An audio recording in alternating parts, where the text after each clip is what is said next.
Hello friends and welcome back. Thank you so much for joining me. This is day 11 of our 12 Days of Christmas in July series. Now if you're just joining in, make sure you look at the top of the description for links for the first 10 days. I'm also leaving the link there to Ginger from My Sister Scrapper. We teamed up for our project for day 10, so if you haven't yet, you want to check that link out, go enjoy her video and leave her some love, and don't forget to subscribe to Ginger's channel as well. So for today, we are covering the most requested video topic that we've gotten from this series, and that is handmade flowers and how we arrange them. So I'm going to cover the dies that I've been using for these Christmas projects. We're going to assemble the flowers and then make arrangements with them. So stick with me and we will make these together. Okay, to start with, I thought I would show you some of my flower dies and how I store them to make them easier to use when I'm crafting. So a majority of my flower dies are from Cherryland Designs. Now they have rebranded themselves as Maker's Movement, and when I went to look to see if I could find links for you guys, they just did not have these flowers that I have anymore available. I also checked on Amazon and unfortunately they didn't have them there either. But when I went to Spellbinders, they had so many different styles and shapes and sizes. So I think you will definitely be able to find comparable layering flower dies there. Some of these do come from Spellbinders, so you'll be able to get those easily, like the poinsettia, which is basically my go-to holiday flower. It doesn't have to be Christmas. I use these for Halloween as well. And these are my favorite. They're very easy to construct. You can do them in several different ways to get a different look out of them. And then I also have quite a few of the shapeabilities. Here are some that comes from the Amazing Paper Grace Die of the Month. Now you don't get flowers every month, but when you do, they're great. And I absolutely love these Becca Feekin flowers. So I've got these. So here's all of the specifically Spellbinders ones. And then these are the ones that I have from Cherryland Designs. And what I'm really focusing on is flowers that have different sizes. So I can layer these up. I can create larger flowers to anchor my arrangements and then smaller ones to fill them in.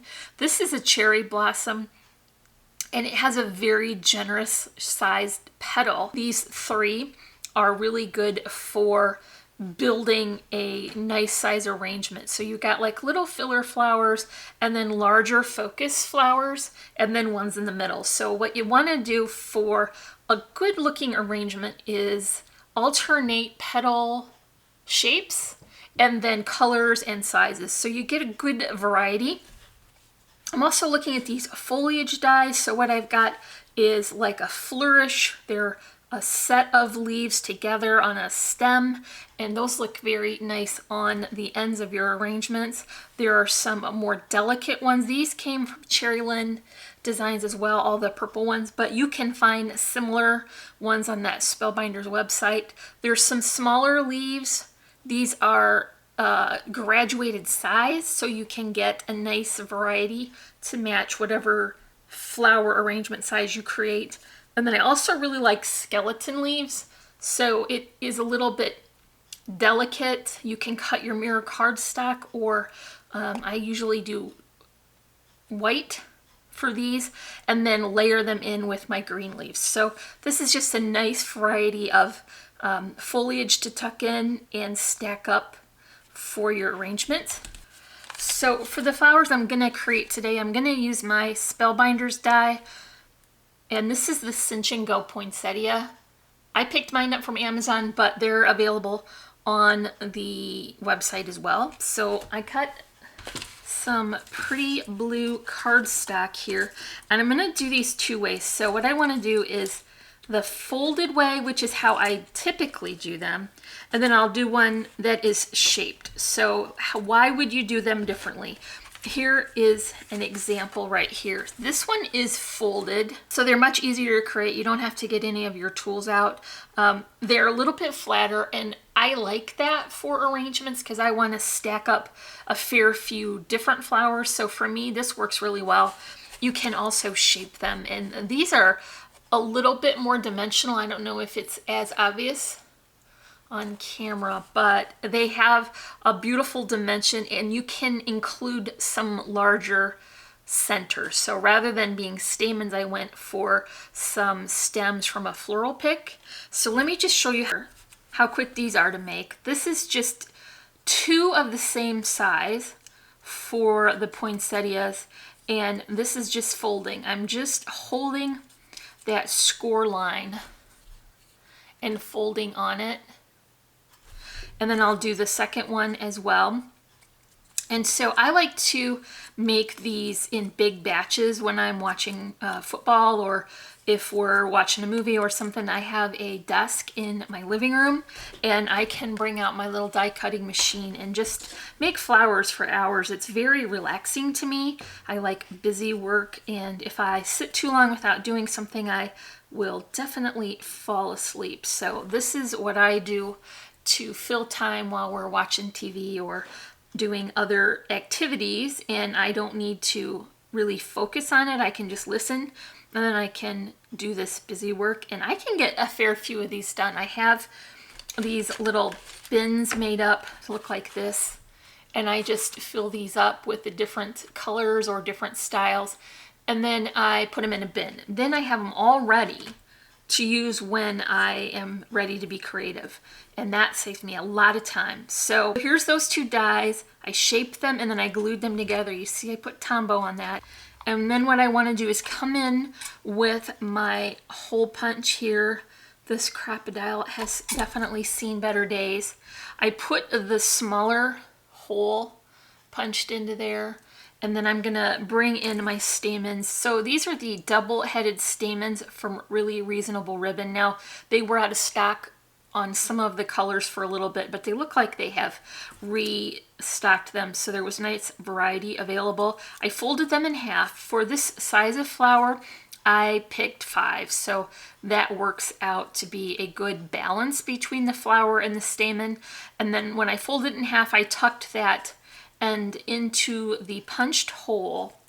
Then I'm going to separate these a little and clip these tails in half so I can divide them evenly on the back and attach a piece of scrap paper to hold that in place. Now, I have been told recently that I put my fingers in hot glue, and I don't know that I ever noticed that, but don't do that. Just be careful. I guess I don't have feeling for heat in my fingers anymore, so it doesn't hurt me, but I don't want you to do that and get burned. So once that glue is set up, you can come back in and clip those tails off, and that way they won't show from the front. This is going to give you a nice flat base for adding to your projects. You're not going to have all that excess bulk in the back from the stamen. So another thing you can do now, if you want to embellish it further, is come in with a little bit of stickles and shake on some chunky glitter if you like that. If you hear that noise, that's Lily. She's trying to climb in the chair. So when I put glitter on, I don't go all over and crazy. I'm just sort of accenting the ends a little bit. And then while it's wet, I'll shake that glitter on. You can do this also with that faux snow. But if you want to add anything else to it, you have to let that faux snow dry completely because it is malleable while it is wet. So you don't want to touch it until it's totally dry, and then you can add some glitter or other things to it. So here's my poinsettia, and I'm just going to dump this glitter all over the top, and whatever lands in the glue is going to be what sticks. This is the Martha Stewart coarse glitter. This jar has lasted many, many years, and I do use it fairly regularly, so I think it's just a good value because it's going to last a long time. And then I just hold it by the stamen and then knock it on the table. I'm trying to do it quietly because I know that will be loud on camera. But you see now we have a little bit of extra detail on that flower, and so that makes it a little bit more festive for the holiday. You don't have to add that part. It's just personal preference. Also, you can pick any color stamen that you like. I think these would be really pretty with gold. I'm gonna have to get some of those when I go shopping again at Really Reasonable Ribbon. And make sure you get that glitter up quick before it spreads, because otherwise it'll be all over.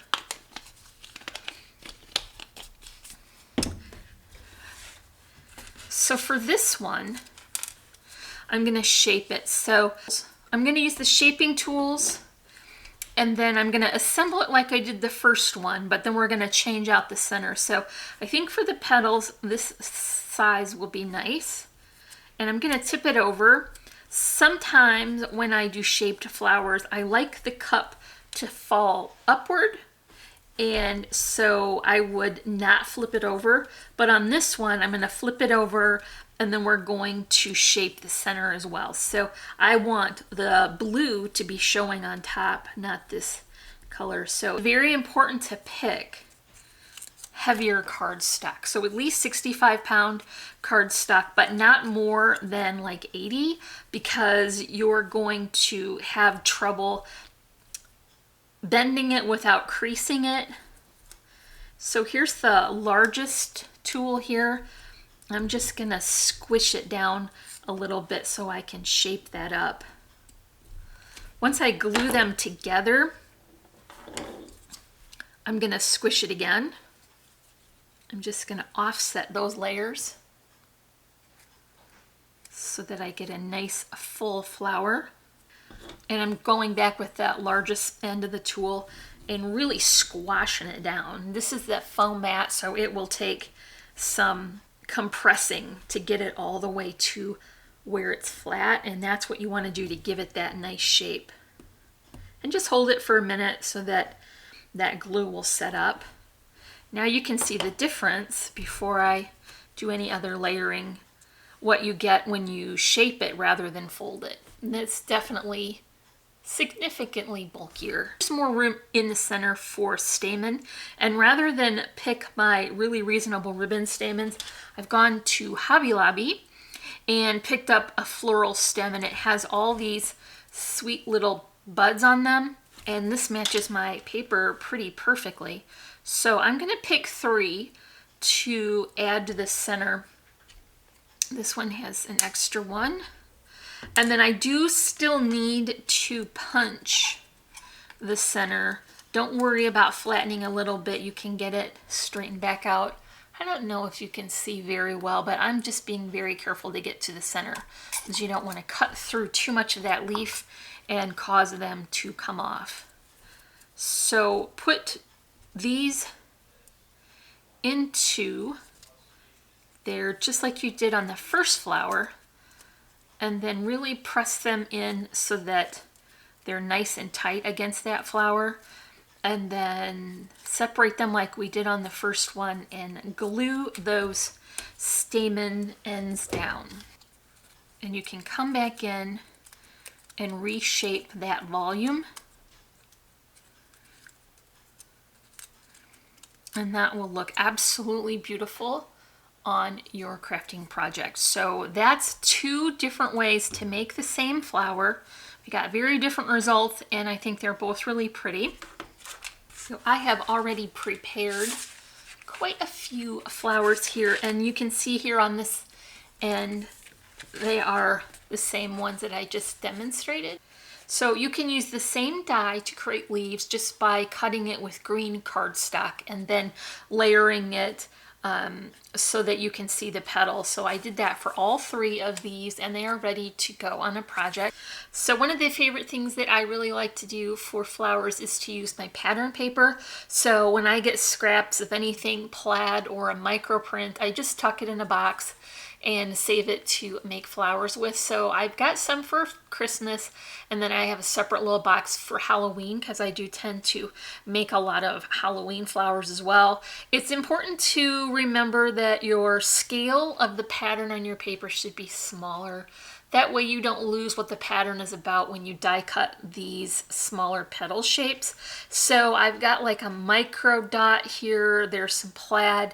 I really like this one because it has some text on it. And so this is another demonstration of folding that poinsettia or shaping it from the back. So this is one of the Amazing Paper Grace dies, and it is absolutely beautiful because the edge is tattered, so it gives it a bit more of a vintage vibe.